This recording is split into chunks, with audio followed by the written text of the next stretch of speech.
दारू सोडा दूध प्या राष्ट्ररक्षक महासंघाचा स्तुत्य उपक्रम. नवीन वर्षाच्या स्वागताच्या पार्श्वभूमीवर 31 डिसेंबरच्या रात्री मोठ्या प्रमाणावर तरुण पिढी दारू व अन्य व्यसनांकडे वळत असल्याचे चित्र समाजासमोर आहे. या गंभीर सामाजिक प्रश्नाला सकारात्मक दिशेने सामोरे जाण्यासाठी राष्ट्ररक्षक महासंघ सोलापूर यांच्या वतीने दारू सोडा दूध प्या हा विशेष उपक्रम राबवण्यात आला. हा कार्यक्रम आज 31 डिसेंबर 2025 रोजी सायंकाळी 7 वाजता समाज कल्याण केंद्र रंगभवन येथे संपन्न झाला. या उपक्रमाला मेजर मिलिंद तुंगार, जिल्हा सैनिक कल्याण कार्यालय तसेच जिल्हा सरकारी वकील प्रदीपसिंह राजपूत यांची प्रमुख उपस्थिती होती.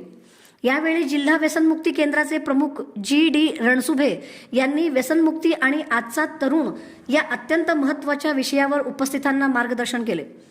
कार्यक्रमात बोलताना जिल्हा सरकारी वकील प्रदीपसिंह राजपूत यांनी सांगितले की कोर्टात येणाऱ्या गुन्हेगारी प्रकरणांपैकी सुमारे 50% गुन्हे हे दारूच्या नशेत घडलेले असून अनेक कुटुंबे त्यामुळे उद्ध्वस्त झाली आहेत. तसेच राष्ट्ररक्षक महासंघाचे कार्य स्तुत्य असल्याचे नमूद करत संस्थापक अध्यक्ष ॲडव्होकेट लक्ष्मण पाटील यांनी भविष्यात राज्यभरात 100 शाखा स्थापन करण्याचे आवाहन केले. कार्यक्रमाच्या शेवटी मुख्याध्यापक रामचंद्र बटाणे सर यांनी उपस्थितांचे आभार मानत दारूमुक्त आणि आरोग्यदायी नवीन वर्ष दूध पिऊन साजरे करा असे आवाहन केले. यावेळी कार्यक्रमास्थळी दूध पिणाऱ्या नागरिकांची मोठी गर्दी पाहायला मिळाली. पण काही ठिकाणी व्यसन केंद्रामध्ये पोलिसांची किंवा जे युनिफॉर्म सर्व्हिसेसमध्ये आहेत त्याची संख्या खूप मोठी आहे. तर ते सोडवण्यासाठी आपण लिडरशिप घेतली पाहिजे. आपण सांगितलं पाहिजे की खरोखरच हे अत्यंत चुकीची आणि घातक गोष्ट आहे समाजासाठी आणि आपल्या कुटुंबासाठी. तर आपण सगळेजण शपथ घेऊ आज की आपण जे झालं ते झालं. पण 31 डिसेंबरला आपण सगळेजण एक मिनिट उभं राहावं. एक मिनिट नाही 10 सेकंद उभं राहावं. सर्वांना ह्या दुर्व्यसनापासून आयुष्यभर प्रयत्न करेल. जय हिंद. व्यसन म्हणजे काय? ज्या गोष्टीमुळे आपण राहू शकत नाही त्याला व्यसन म्हणतात. चैन पडत नाही जीवाला त्याला व्यसन म्हणतात. बरं, व्यसन कधी लागते आपल्याला? आईच्या पोटात तर कोणी व्यसन घेऊन जन्माला येत नाही. व्यसन आपल्याला सुरुवात कशी होती माहिती का? कळायला लागलं. कळताना कधी? वयात आलं. लहान असताना अज्ञान असताना कधी बारला जाऊन मारला कधी नाही मारला. वयात आल्याच मारलेला. बरं, संगतीचं पण होतं. सगळ्यात जास्त व्यसन लागते कधी? संगतीमुळे.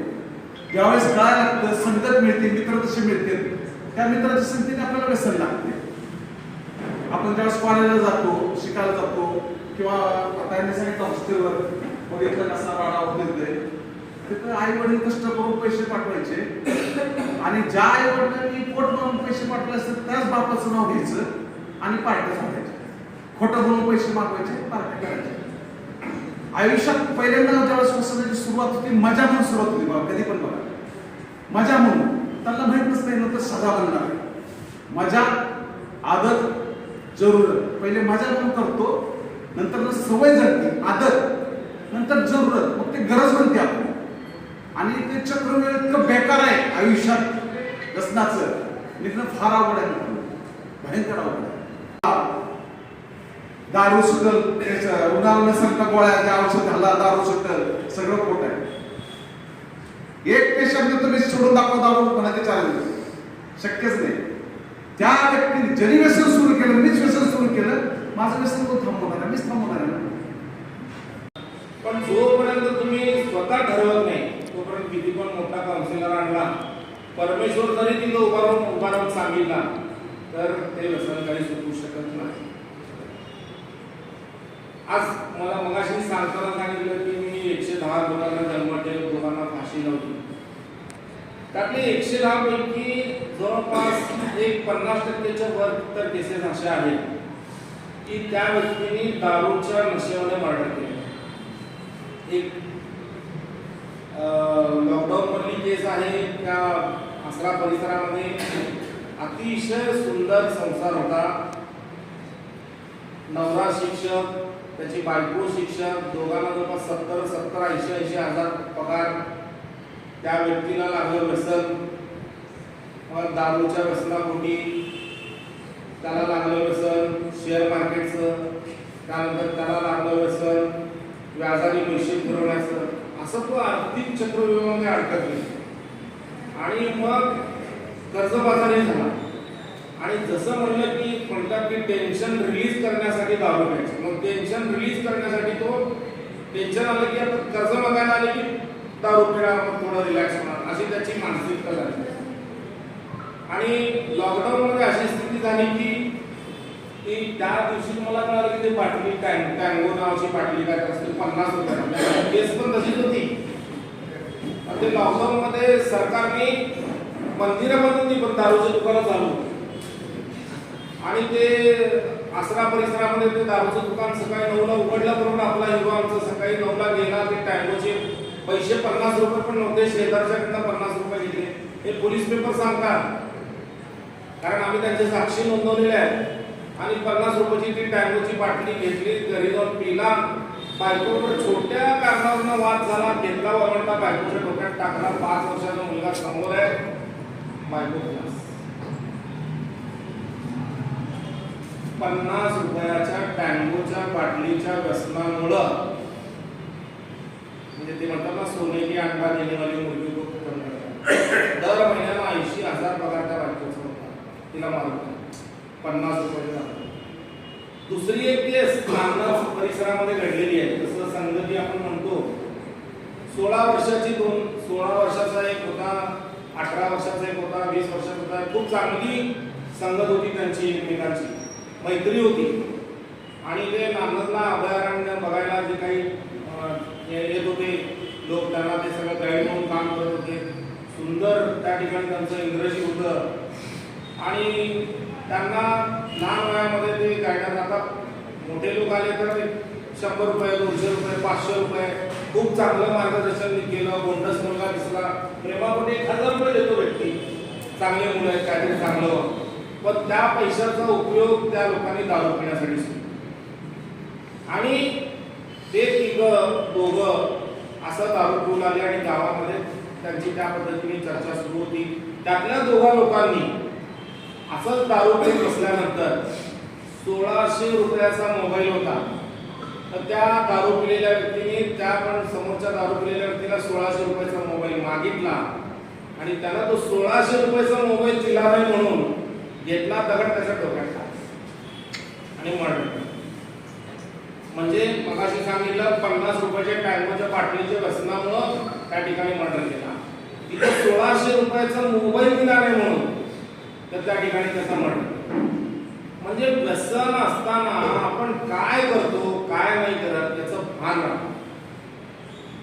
आपण केलेल्या कार्याचे परिणाम काय होतील. आता हे सगळे लोक जन्मठे पोगायला जेलमध्ये आणि त्यांचा परिवार उघड्यावर आहे, त्यांचे बायका पण उघड्यावर आहे. म्हणजे आपण व्यसन करतो त्याची सजा आपल्याला तर मिळतेच आणि त्याच्याबरोबर आपल्या परिवाराला देखील मिळत असते. हे आम्ही रोज बघतो कोर्टामध्ये. रोज असंख्य आरोपी असतात, दारूच्या व्यसनात आहारी गेलेले आहेत, विविध याच्यामध्ये घालवायचे. तर या सगळ्या गोष्टी जर कमी व्हायच्या असतील तर हे राष्ट्ररक्षक महासंघाच्या शाखा सोलापूरमध्ये 102 वार्डामध्ये आज आपण या ठिकाणी 50 ते 60 लोक असू. तर तुम्ही प्रत्येक वार्डामध्ये बोर्ड लावून शाखा चालू करा. कोण घेऊ. आम्ही RSSचं काम करताना एखादा मैदान दिसला तिथे 4 पोरं गोळा करतो, जातो तिथे शाखा सुरू. कोण येऊ दे न येऊ दे, कुणाला काय म्हणायचे म्हणून या 4 लोकांना आपल्याला राष्ट्रासाठी घडवायचं. 4चे 5 होतात, 5चे 10 होतात आणि कधीही असंख्य असं मोठं संघटन उभं राहतं ते आपल्याला सुद्धा लक्षात येणार नाही.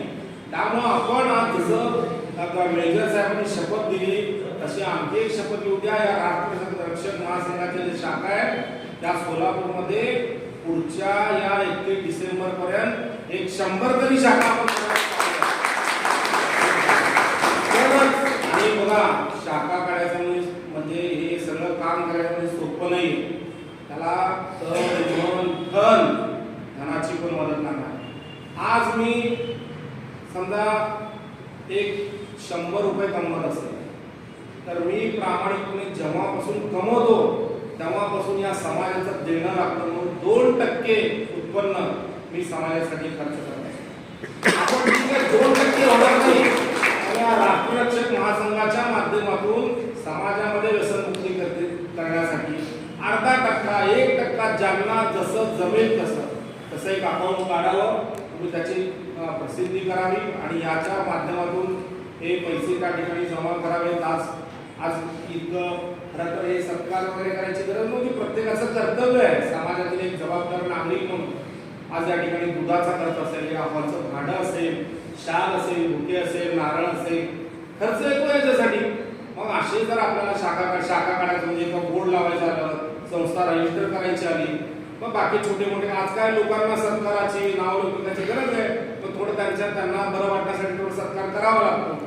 मग यासाठी जो संघटना चालवण्यासाठी येणारा खर्च जो असेल तर तो आपण त्याच्या माध्यमातून उभा करू. मी तुमच्या बरोबर तन मन धनाने सुद्धा याच्यामध्ये म्हणजे आता मी तर व्यसन करत नाही हे सांगितलेलं आहे, पण माझ्यापेक्षा रणसुले साहेबांनी जे सांगितले ते त्याच्यात पोलेले आहेत, त्यांना अनुभव आहे की हे केल्यानं काय होतं हे स्वतः ते प्रत्यक्षदर्शी सांगतायत. अनुभव त्यांनी घेतलेला आहे, त्यामुळे करू नका, त्याच्यात पडू नका, ते विष आहे, त्याच्यात तुमचा जीव जाऊ शकतो. मी त्यातनं परमेश्वर कृपेने त्यातनं बाहेर आलेलो आहे. हा साक्षात परमेश्वर सारखा माणूस आपल्या समोर करून आपल्याला सांगतोय. तर ठीक आहे, आम्ही अजून त्याला हात लावलेले नाही, पण ते त्याला स्पर्श करून आलेले आहे. जर त्याच्यात राहिले असते तर ते कदाचित आपल्याला इथं दिसले सुद्धा नसते. मग हा माणूस इतका म्हणजे आमच्या कायद्याच्या भाषेत त्याला आय विटनेस म्हणतो. हा डायरेक्ट एव्हिडन्स आपल्याकडे समोर आहे, आय विटनेस आहे.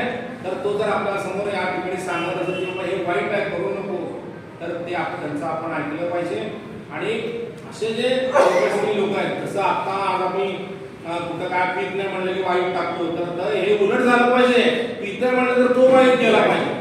अशी स्थिती आपण समाजामध्ये निर्माण करण्याचा संकल्प या ठिकाणी करूया, तरच खऱ्या अर्थाने हा कार्यक्रम यशस्वी झाला असं मला सांगावं असं वाटेल. आम्हाला इथं बोलवलं, आमचा सन्मान केल्यानंतर धन्यवाद.